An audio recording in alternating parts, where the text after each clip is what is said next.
Alors ID3 pourrait avoir une batterie plus légère, moins dense, peut-être du LFP du coup pour baisser le prix de la voiture.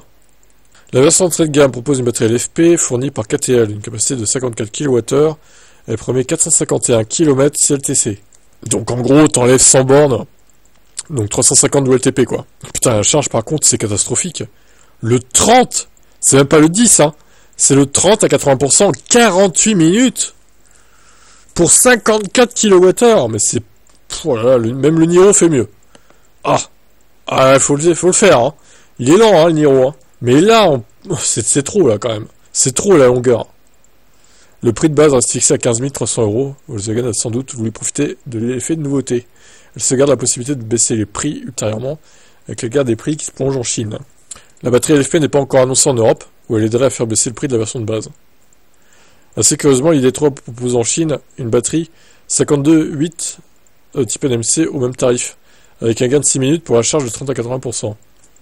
Ouais, alors là je comprends pas par contre pourquoi, effectivement, ils proposent une LFP et une NMC qui ont la même densité, la même taille, à quelques dixièmes de kilowattheure près, et c'est 42 minutes, voilà, c'est pas beaucoup mieux, hein, on va pas se mentir, 42 minutes au lieu de 48, ça reste minable, mais bon. Non mais 48 minutes pour un 30 à 80%. On va essayer de calculer, attendez, je vais faire le calcul hors ligne là. Donc 30 à 80% ça fait 50% de 53,6. J'arrondis à 54, donc ça fait 27. 27 kWh au prix en 48 minutes. Ça fait 33 kWh de moyenne. Enfin 34 kW, allez, on améliore. On arrondit. On arrondit un petit peu, ça fait 34 kW en moyenne. Waouh! Ah bah évidemment, le pic doit être à 50, et puis ça chute vite au 30 quoi en fait, hein, à mon avis. C'est catastrophique, vraiment. Alors certes, elle est pas chère là-bas, mais on sait pourquoi. Et la Dolphin, je suis sûr qu'elle est plus performante en recharge. La Dolphin. Elle est moins chère en plus. Donc, ouais, ils vont peut-être nous la refourguer en Europe, hein, si ils voient que ça se vend pas vraiment là-bas, que ça ne prend pas, ils vont nous la refourguer ici, hein. Mais bon, alors à moins qu'ils cassent le prix à 20 000 € à la limite, ça serait vraiment une offre incroyable.